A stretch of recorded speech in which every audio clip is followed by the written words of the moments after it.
Good morning, students. I am Sumit Kumar Ghosh, teacher of Government ITI Mangalpur.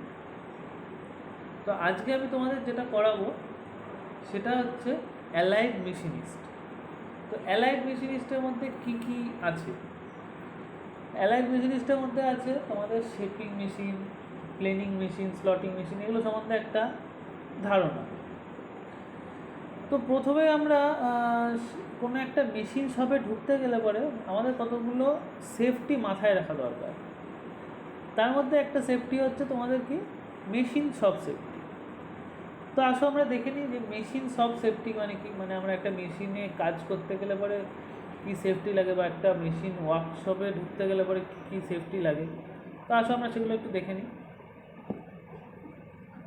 প্রথম পয়েন্টটা কী বলেছে দেখো, কিপ দ্য ওয়ার্কশপ ক্লিন। মানে কি, আমি যে এরিয়াতে কাজ করব বা আমি যে শপে কাজ করব সেই শপটা যাতে পরিষ্কার পরিচ্ছন্ন। পরিষ্কার পরিচ্ছন্ন মানে কি জিনিস, যে আমার যে যে টুলসগুলো আমার লাগবে সেগুলো যাতে গোছানো থাকে, বা আমার হচ্ছে মেশিনটা যাতে মোটামুটি একটা ক্লিন থাকে, বা আমার ফ্লোরটা যাতে একটু ক্লিন থাকে, সেটাকে খেয়াল রাখতে হবে। তারপরে কি বলেছে, do not run, shout, knock, smoke inside the shop. এটা নিশ্চয়ই বুঝতে পারছো যে শপের মধ্যে দৌড়াদৌড়ি করা যাবে না, চিৎকার চেঁচামেচি করা যাবে না, কাউকে খোঁচানো যাবে না, স্মোক তো করাই যাবে না। তারপরে কি বলেছে, never place sharp material like scriber, scraper, scraps on the floor. Sharp material মানে কি, ধারালো কোনো ইয়ে, যেমন হচ্ছে স্ক্রাইবার। স্ক্রাইবার মানে এটা কী জিনিস, দেখবে তোমাদের ফিটার বা মেশিনিস্ট ওয়ার্কশপে একটা হচ্ছে তোমাদের একটা জিনিসের মার্কিং করার মতো একটা লম্বা মতো একটা ইয়ে থাকে, একটা জিনিস থাকে ওদিকে, ওইটা হচ্ছে স্ক্রাইবার। স্ক্র্যাপ মানে কি জিনিস, তোমাদের হচ্ছে যে সমস্ত মানে কী বলে, যে সমস্ত চিপগুলো বা মেটালের পার্টসগুলো এগুলো ফেলে দেওয়া, ওগুলো স্ক্র্যাপ, ওগুলো কিন্তু ধারালো হয়। তো এগুলো যাতে না পড়ে থাকে সেটা খেয়াল তোমাদের রাখতে হবে। তারপরে কি বলেছে, place the heated metal under the board, hot, don't touch. মানে দেখবে আমাদের যখন কোনো একটা কোম্পানিতে তুমি ঢুকবে না, দেখবে বিভিন্ন ধরনের জোন থাকে। যেমন হচ্ছে তোমার স্মোকিং জোন বলে একটা থাকে, তারপরে ওয়াইফাই জোন বলে একটা থাকে, তারপরে তোমাদের আরও বিভিন্ন রকম জোন থাকে। সেরকমই একটা জোন হচ্ছে হট ডোন্ট টাচ জোন। মানেটা কি, আমি ধরো কোনো একটা মেটালে কোনো একটা অপারেশন করলাম, তো ওই মেটালটা তো সবসময় হিটেড থাকবে। তো হিটেড মেটালটাকে ওই হট ডোন্ট টাচ ওই জোনটাতে রাখতে হবে, যাতে কেউ বুঝতে পারে যে এখানে হট মেটাল রাখা আছে। তারপরে কি বলছে, store the inflammable material such as oil, gas etcetera away from the workshop. যেগুলো দাহ্য, যেগুলো বস্তু, যেমন পেট্রোল, ডিজেল হতে পারে, বা বিভিন্ন দাহ্য গ্যাস হতে পারে, সেগুলোকে এক জায়গায় স্টোর করে রাখতে হবে। তারপরে কি, press the alarm before accident spread over. মানে কি, ধরো কোনো একটা জায়গায় একটা মাইনর একটা অ্যাক্সিডেন্ট হয়েছে, অ্যাক্সিডেন্ট বা মাইনর অ্যাক্সিডেন্ট মানে কি, ধরো কোনো একটা জায়গায় কোনো একটা মানে আগুন ধরে গেছে, যাতে আগুনটা যদি না ছড়াতে পারে তার জন্য কী হবে, আমার কাজ কি, অ্যালার্ম প্রেস করে আশেপাশের সবাইকে এক জায়গায় জড়ো করা, বা বা হচ্ছে তোমার জায়গাটা যাতে ঠিকঠাক হয় সেটা দেখা। তাহলে কি বলেছে, remember that slippery floor is always dangerous.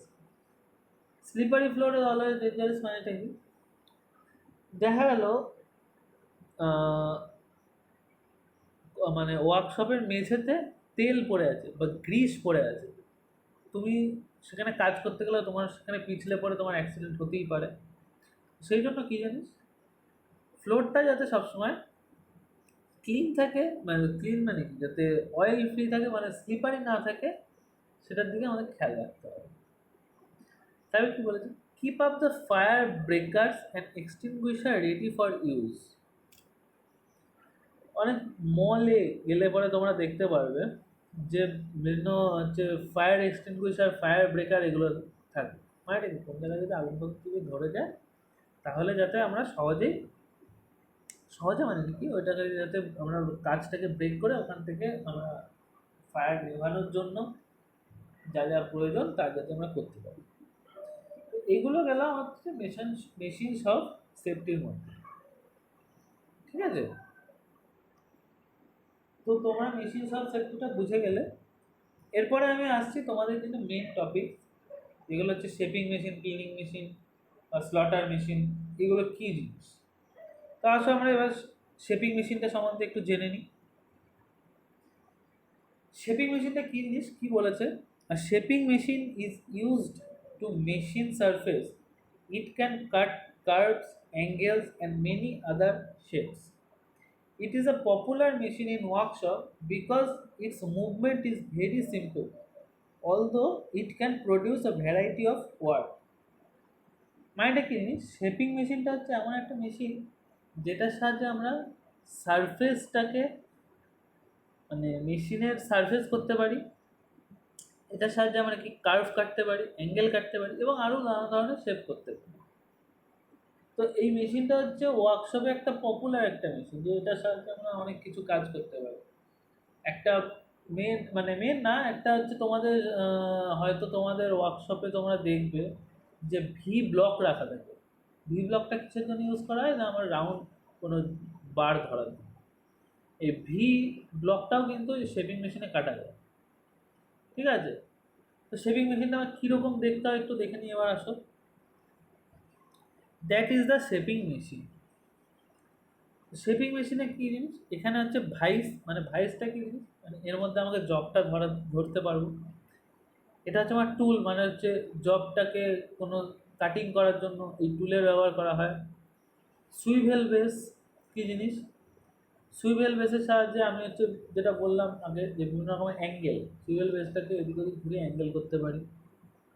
ঠিক আছে, এটা হচ্ছে তোমার র্যামটা মানে কী জিনিস, এটা এটা হচ্ছে তোমার ডান দিক থেকে বাঁ দিকে মুভমেন্ট করে, ডান দিক থেকে বাঁ দিকে মুভমেন্ট করে। ওকে, তো নেক্সট আমরা কি দেখছি, এর হচ্ছে পার্টস। এর পার্টসগুলো দেখো, base, column, table, Crossrail, RAM, clapper box, elevating screw, etcetera. তো এগুলো তোমরা একটু তোমাদের স্যারকে একটু বলবে, মেশিনিস্ট তোমাদের যদি ট্রেড থাকে কলেজে, তোমাদের স্যারকে বলবে, স্যার অবশ্যই তোমাদেরকে বুঝিয়ে দেবে বা দেখিয়ে দেবে যে এগুলো কী জিনিস, বা তোমরা হচ্ছে ছবিটার থেকেও দেখে নিতে পারো। তো এরপরে আসছে আমি শেপিং মেশিন স্পেসিফিকেশন।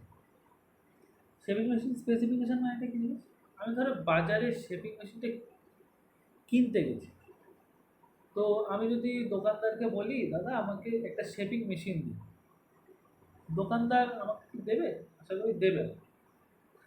তার জন্য কী করতে হবে, তারা মানে দোকানদার তখন তোমাকে উল্টো কোশ্চেন করবে যে আমার কী কী স্পেসিফিকেশান আমাকে বলুন, আমি তারপরে সেই হিসেবে আমাকে দিচ্ছি। তা আসলে আমরা স্পেসিফিকেশানগুলো প্রথমে দেখে নিই। Weight of the machine, machine কতটা ওয়েট হবে, তারপরে কি ফ্লোর স্পেস রিকোয়ার, আমার কতটা জায়গা নিয়ে আমার মেশিনটা বসবে। তারপরে ম্যাক্সিমাম স্ট্রোক অফ র্যাম, মানে ম্যাক্সিমাম কতটা স্ট্রোক হবে র্যামে। তারপরে কি ড্রাইভ টাইপস, মানে আমার মেশিনটা কিসে চলবে, হাইড্রোলিকে, গিয়ারে নাকি ক্র্যাঙ্কে। এটা কি ইনপুট পাওয়ার। তারপরে কি আসছে cutting to return stroke ratio, মানে কত স্পিডে যাবে আসবে। তারপরে angular movement of the table, মানে টেবিলটা কতটা অ্যাঙ্গুলার মুভমেন্ট করবে। এটা হচ্ছে ফিট, কতটা ফিট দিতে পারবে। এগুলো তুমি যদি বলো তাহলে ওরা দেখবে শেপিং মেশিনটা তোমাকে দিয়ে দেবে। ঠিক আছে, এই গেল আমাদের শেপিং মেশিনের একটা বেসিক আইডিয়া। এরপরে আমি আসছি কি স্লটিং মেশিন। স্লটিং মেশিনটা কী জিনিস, স্লটিং মেশিনস আর reciprocating machines that are mainly use to manufacturing horizontal, vertical or flat surface. Slotting machine is mainly used for cutting planes, forming surface and QA etc. And it is suitable for single and small batch production. Slotting মেশিনটা হচ্ছে কি, shaping মেশিনটাকে তুমি যদি vertical দাঁড় করিয়ে দাও, সেটাই হচ্ছে স্লটিং মেশিন। তা আসলে আমরা দেখে নিই স্লটিং মেশিনের ইমেজটা কীরকম। That is slotting machine. দেখো, স্লটিং মেশিনে, সরি, শেপিং মেশিনে তোমার হচ্ছে টুলটা কীরকম ছিল। শেপিং মেশিনের টুলটা ছিল হচ্ছে র্যামটা তোমার বাদিক থেকে ডান দিকে কাটবে সেরকমভাবে টুলটা রাখা। কিন্তু এটা দেখো, র্যামটা ওপর থেকে নিচে, দেখো এটা টুলটা দেখো এরকম, দেখো এই টুলটা দেখো এরকম আসছে। কিন্তু শেপিং মেশিনে কী ছিল, এরকম ছিল, শেপিং মেশিন এরকম যেত, কিন্তু হচ্ছে স্লটিং মেশিনের টুলটা এরকম আসবে। ঠিক আছে,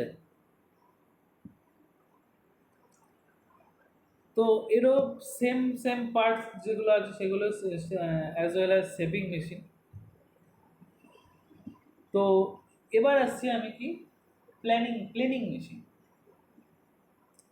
প্লেনিং মেশিনটা কি জিনিস, আমরা যে শেপিং মেশিন এবং স্লটিং মেশিনে আমরা কি দেখতে পাই, আমরা হচ্ছে একটা বেশি টুল একসাথে ইউজ করতে পারবো না। কাটিং টুল আমরা একটা বেশি ইউজ করতে পারবো, কিন্তু প্লেনিং মেশিনে একটা বেশি টুল আমি ইউজ করতে পারবো। এছাড়াও একটা যে মেন ডিফারেন্স সেটা হচ্ছে শেপিং মেশিন এবং স্লটিং মেশিনে কাটিং টুল মুভমেন্ট করে, কিন্তু প্লেনিং মেশিনে কি হয়, জব মুভমেন্ট করে, কাটিং টুলটা স্থির থাকে। আসলে আমরা ছবিটা দেখে নিই। এটা হচ্ছে তোমার হচ্ছে প্লেনিং মেশিনের 2D ইমেজ, এগুলো তো 3D না, সেই জন্য তোমার টেবিলটা কতটা বড় থাকে, এটা হচ্ছে টেবিলটা বড় থাকে অনেকটা, টেবিলটা সেটা বোঝাতে পারছি। দেখো এখানে দেখো, ভার্টিক্যাল টুল হেড একটা থাকবে, সাইড টুল হেড একটা থাকবে। ঠিক আছে, তো এটা গেল তোমার প্লেনিং মেশিন। নেক্সট আমি আসছি quick return mechanism. Quick return মেকানিজমটা কি জিনিস, ধরো আহ, আমার একটা জিনিস আমি একটা কাটছি, কাটতে আমার লাগছে 3 সেকেন্ড, আবার সেই জিনিসটাকে আবার মানে কাটিং টুলটাকে আবার তার নিজস্ব জায়গায় ফিরে আসতে লাগছে আবার 3 সেকেন্ড, মানে এটা কোম্পানি হচ্ছে 2 সেকেন্ড লস হলো একটা।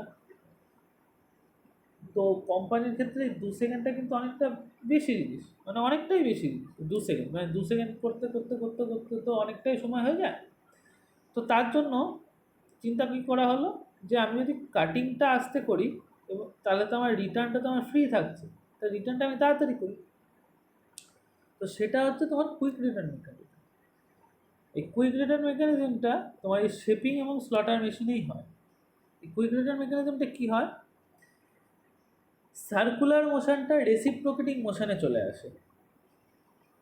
মানেটা কি, তোমার হচ্ছে যে একটা সার্কেল থাকে, সেই সার্কেলের মধ্যে তোমার তো সব কিছু মানে কাজটা হচ্ছে, তো এই সার্কুলার যে মোশনটা এটা হচ্ছে তোমার রেসিপ্রোকেটিং মোশন।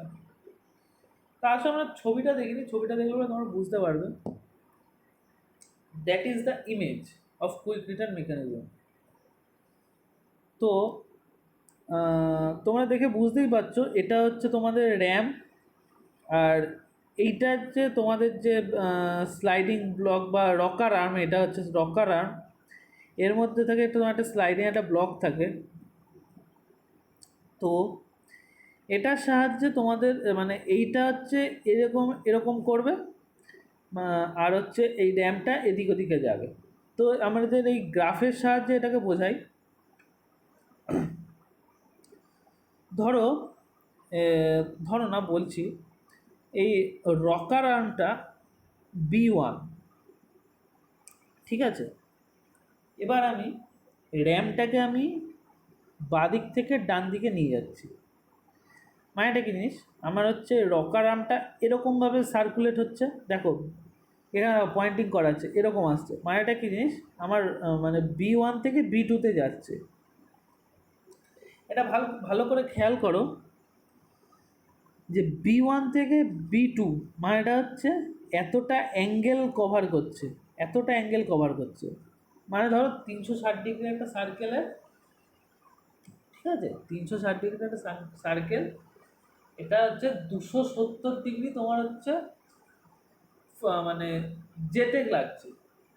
আর 360 মাইনাস 270 কত হয়, যে অ্যাঙ্গেলটা আসছে সেটা সেই মানে যে টাইমটা লাগবে সেটা হচ্ছে তার ফিরতে লাগবে।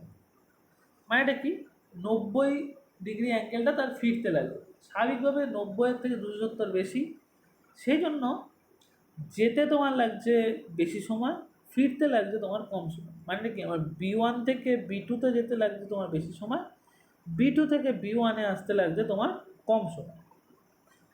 বুঝতে পেরেছো? তো এই হচ্ছে তোমাদের অ্যালাইড মেশিনিস্ট যে চ্যাপ্টারটা, সেটার একটা ব্রিফ একটা ধারণা রইল। আশা করি তোমরা বুঝতে পেরেছো।